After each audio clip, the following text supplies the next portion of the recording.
Pero sa isip ni Alex ay okay lang kung mamatay siya. Huwag lang siyang haharangan.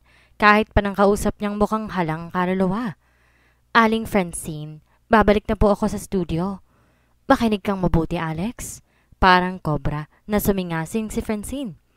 Dahil madaldal yung pinsan mo, alam ko ng buhay ang nanay mo. Alam ko na kung nasang probinsya kayo. Madaling magpadala ng mga tao sa Laguna. Sa isang salita ko lamang mamamatay ang iyong ina. Bago pa man malalaman ng mga tao na buhay pa si Ina Rosales. Hindi ikaw ang ipapapatay ko, Alex, kundi ang iyong walang kamalay-malay na inay. Nanood sa kalamnan ni Alex ang takot para sa buhay ng inay niya. Hindi niya maintindihan kung paano ang isang simpleng pagsama sa imbitasyon ng mga bagong kaibigan ay magsasaksak sa kanya sa nightmare na ito. Sino ba naman ang mag-aakala na sa ganito lang pala siya hahantong dito sa Maynila? At sino ba naman kasi ang makakahula na mga maling taong makakaengkwentro nila dito sa istasyon ng telebisyon? Blackmail. Nauunawaan ni Alex na ganito na nga ang nangyayari sa kanila. Ang nakataya buhay ng kanyang ina. Ang pinag-aagawan, isang trono sa showbiz. Ngayon lamang siya nakatagpo ng kauri ni Francine. Tuso, malupit, handang pumatay. Nagtaka si Gigi nang ang nagbalik sa istasyon ng telebisyon ay sina Francine at ang anak nito na lamang. Aling Francine, ang pinsan ko ho. Nagmamaang-maangan si Francine. Aba bakit? Hindi pa ba nakakabalik sa inyo? Naunang umalis sa amin na. Imposible namang uuwi yon. Talagang gusto niyang makasali sa pa-contest ng look-alike ng kanyang nanay. Taranta si Gigi. Pero talagang nauna siyang umalis sa amin. Gigi? Saan po ba kayo naghiwalay? Doon, sa kinainan namin. Paano ngayon to? Saan ko siya hahanapin? Nakapagpa-register ka na ba sa kanyang pangalan? Ay, oo kayo ho. Eto nga magpaparegister pa kami. Sige, Gigi, hintay mo na lang ang pinsan mo. Parang walang anumang bumaling na sa iba si Francine. Si Gigi napanis na kakahintay sa istasyon ng TV, pero wala nang nagpakitang Alex. Natakot na siya ng husto. Nasaan ang kanyang pinsan? Hindi maaaring hindi managot si Aling Francine. Ito ang sinamahan ni Alex. Hindi naman makalapit-lapit si Gigi kina Aling Francine dahil sumikat ito instantly sa mga taga-workshop. Pati ang anak na nakahawig kay Ina Rosales ay sikat na sikat pang lalo dahil ito nga ang nanalo. Ang Ina Rosales II, ito ang itatawag sa kanya. Lumong-lumo si Gigi. Kung naririto si Alex, siguradong ito ang mananalo. At malalaman pang ina pala ito ng original na Ina Rosales. Hindi maaaring matalo ng anak ni Francine na si Kate Gomez, si Alex, kung nakasali sana si Alex. Nasaan na kaya ang kanyang pinsan? Mangayak-ngyak na talaga si Gigi. Naghanap-hanap si Gigi sa paligid ng PBG network. Nagbabaka sakali na naroon si Alex, pero wala. Umuwi na lamang siya. Laking gulat niya na makitang naroon na si Alex. Nagalit si Gigi. Ginawa mo naman akong tanga eh. Ano bang nangyari? Bakit naririto ka lamang pala? Bakit di ka nagbalik sa istasyon at sumali dapat sa contest? Dahan-dahan ang boses mo, Gigi. Ipaliliwanag ko sa'yo. Kailangan tayo lang munang dalawang nakakaalam, ha? Huwag na muna natin sasabihin to kay Tiang. Sige na, ikwento mo na kung ano nangyari sa'yo. Apurado na si Gigi. Mapanganib na tao si Aling Francine. Gigi, parang sira ulo, hindi lang halata. Bakit? Ano bang ginawa niya sa'yo? Nagbanta siya na ipapapatay ang inay ko. Oras na sumali ako sa contest na yon. Ikaw kasi, kada daldal mo, nasabi mo tuloy sa kanya mga impormasyon tungkol kay inay. Pati kung saan kami nakatira, binanggit mo rin sa kanya. Mangyak-ngyak na si Alex. Naman, ang weirdo naman nun. Kapani-paniwala ba siya at sumunod ka kaagad ng ganun kadali? Kapag buhay ng aking inang pinag-uusapan at nakataya, hindi ako magdadalawang isip, Gigi. Matatag na sagot ni Alex. Pwede mo naman siyang isumbong sa mga polis. Mayaman sila, Gigi. Ano ba tayo? Sinong paniniwalaan sa palagay mo? Lalo na ngayon, sabi mo nga sikat na agad sa estudyo ang kanyang anak. Kasi nga kasalanan mo naman yan eh. Naku naman, Alex. Ang lakas ng loob mong pumarito, mangarap. Tapos kung kailan matutupad na, naduwag ka naman. Magnenegosyo na lang ako, Gigi. Dito, tayo. Anong negosyo naman? Magtitinda ng mga kakanin. Magtatayo ng maliit na barbecuehan. Patoyang sagot ni Gigi. Lalakihan natin ng konti ang negosyo, Gigi, kasi may pondo naman ako. Ipinakita ni Alex kay Gigi ang isang tseke. Binasa naman ni Gigi ang halaga. Wow! Ang bigat! Malaking pera yan na. Anong ipang bibili mo? Ang oportunidad ko sa showbiz. Ipinagbili ko, but no regrets. Tiyak kong wala sa panganibang inay. Magkakaroon din kami ng pagkakataon o masenso. Malaking puhunan na rin to, Gigi. Ay, nagpasuhol ka pala? Ganon? Pinandilata ni Alex si Gigi. I am just being practical. Bahala ka na nga. Nagdabog ang pinsan. Na-impress naman ang lahat kay Kate Gomez. Paano? Kahawig na kahawig daw talaga ni Ina Rosales. Kahit hindi pa tapos ang pagkuha ng mga isasali sa finals, si Kate Gomez na ang runaway winner. Nagtititili si Allen. A star is born! Natitiyak kong i-welcome ng mga tao sa kanilang pusong batang ito. Aba, siya ang the nearest to the real thing, hindi ba? Ititrain natin siya ng husto. Lalagyan natin ng class ang kanyang personalidad. Ngayon pa lamang pinepredict ko na itong si Kate Gomez ang mananalo sa contest ng look-alike Ina Rosales. Hay nako, Allen. Pareho tayo ng gut feel. Itong si Kate Gomez na nga ang Ina Rosales winner. Wala nang iba pa. She will be the next big star. Our Ina Rosales, the second. Excited din si Direk Mark. Baka naman may mas hihigit pa sa kanya.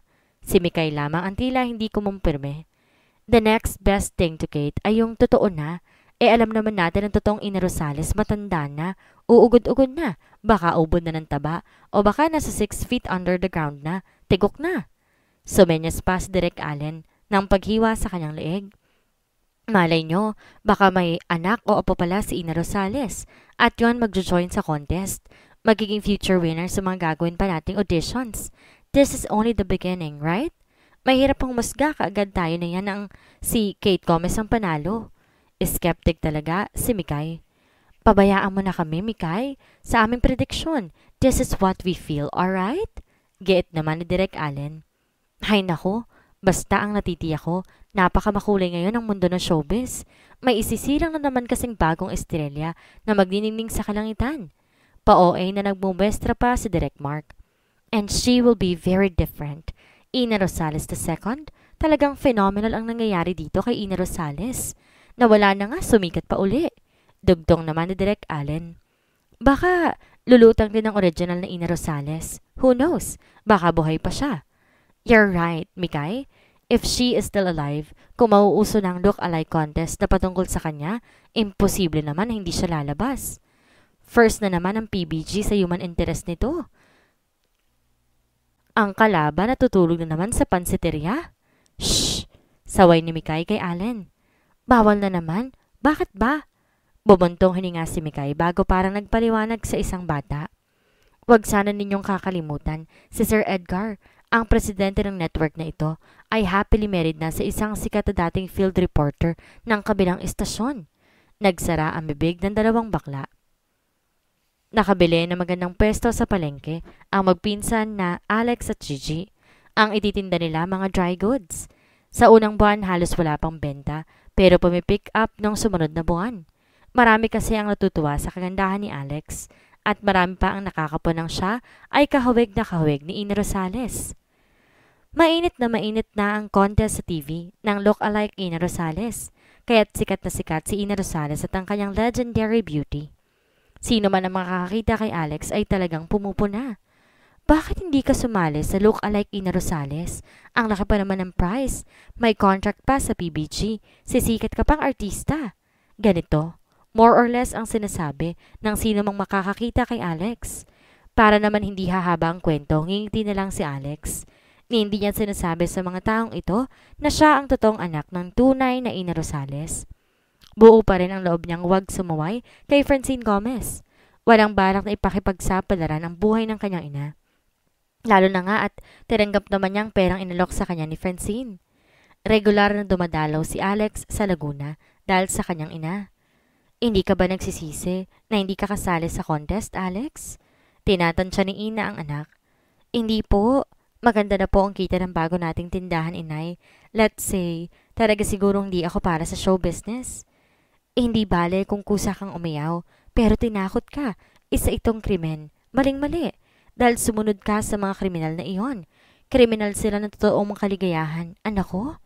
Hinaplos ni Alex ang magandang mukha ng ana. Inay, ikaw ang totoo kong kaligayahan. Mawala na po ang lahat, wag lamang ikaw.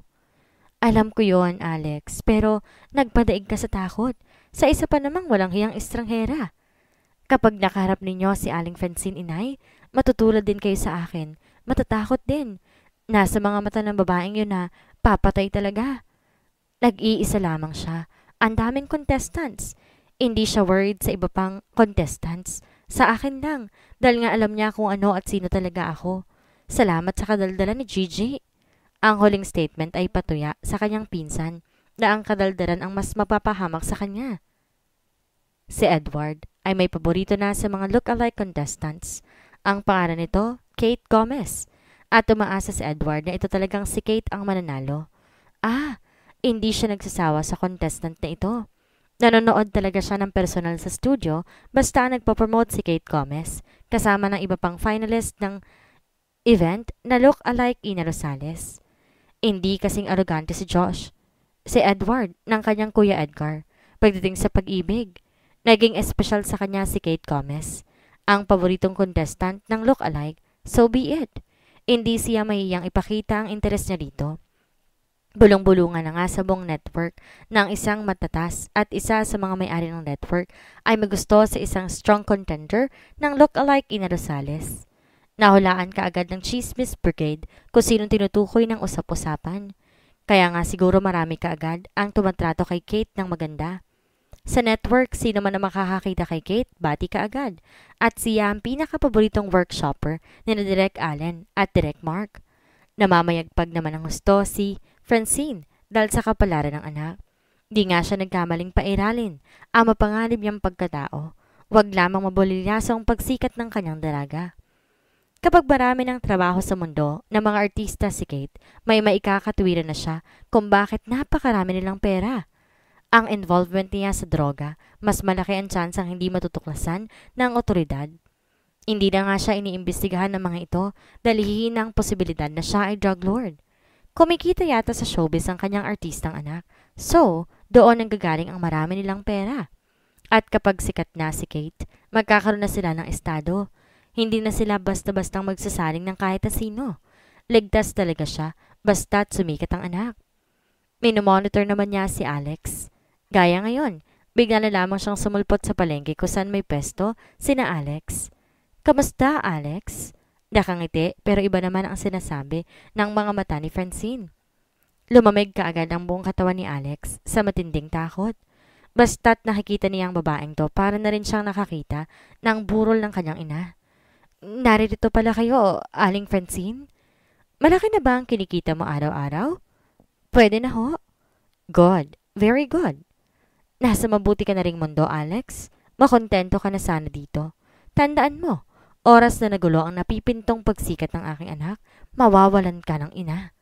Kahit pabulong, parang kidlat ang narinig ni Alex. Kung gusto ko hong manggulo, sana ho noon pa. Ang dami nga akong kumukumbinsi sa akin na sumali sa look-alike Ina Rosales.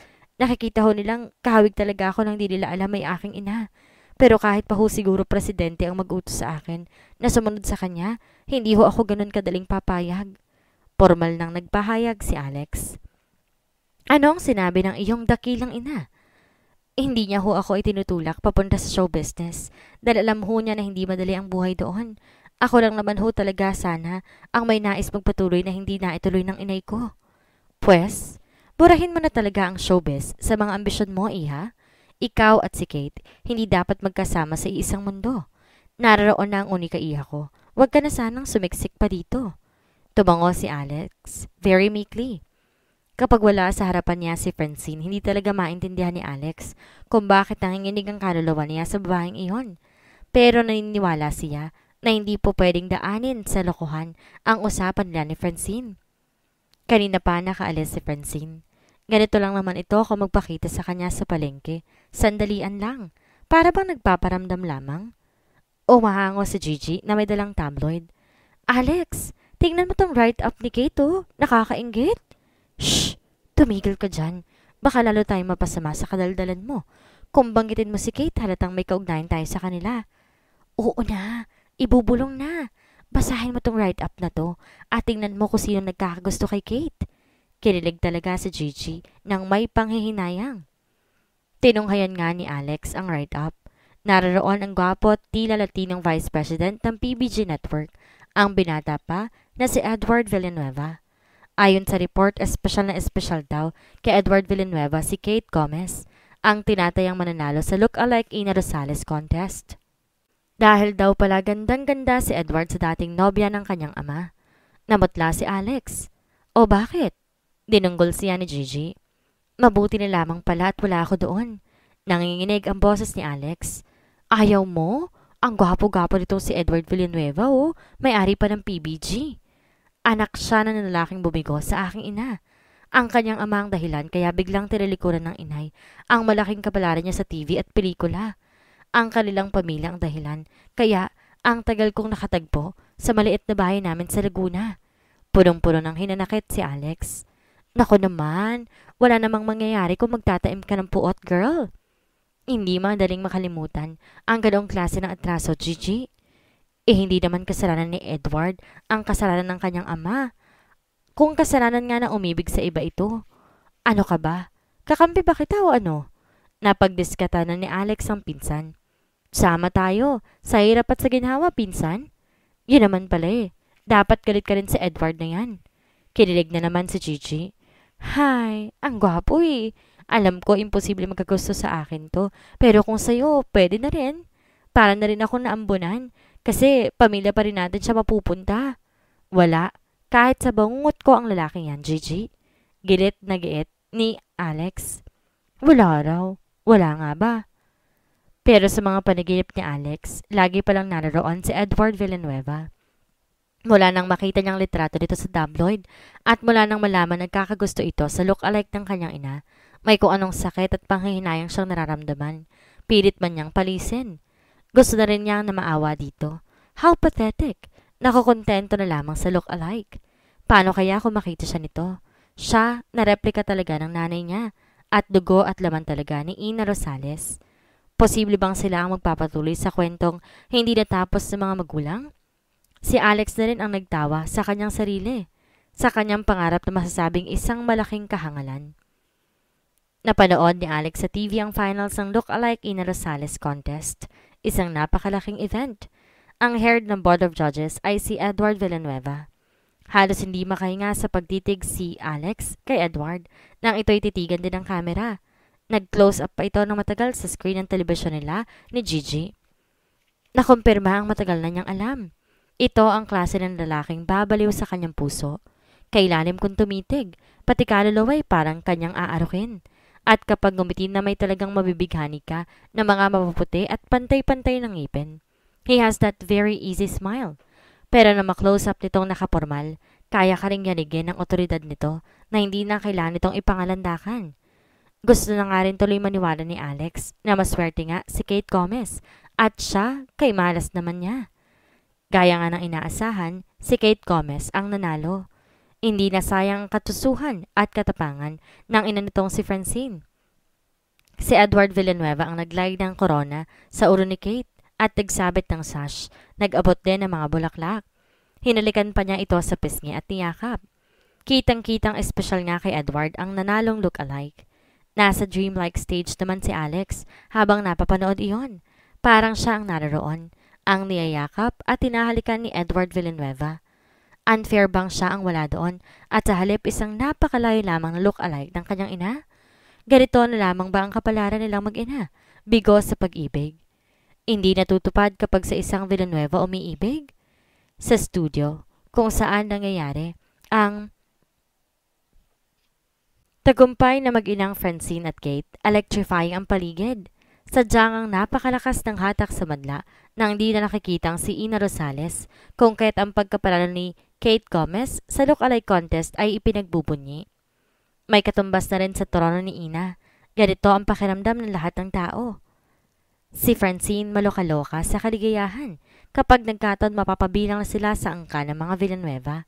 Aba, lalo na niyang hindi magagalaw ng mga otoridad dahil sa kanyang illegal activities kapag siya ay biyanan na ng isang lalaki na isa sa mga may-ari ng pinakamalaking istasyon ng telebisyon sa buong bansa. Isang napakagandang bonus na ang binatang Villanueva ay naa-attract sa kanyang anak. Hindi na bale kung dahil ba sa kahawig ni Ina, si Kate, o dahil kay Kate mismo naaakit si Edward. Ang importante, espesyal na espesyal dito si Kate. Lumapit sina Edward at Kate kay Francine. Buong garang na siyang kinausap ng heredero ng PBG. Ma'am, pwede ko po bang maimbita si Kate sa isang dinner and a late night drink, maybe? Ihatid ko po siya sa bahay ng maayos. Walang problema, iho. Pwede naman. Nagdingning talaga ang ngiti ni Francine Gomez.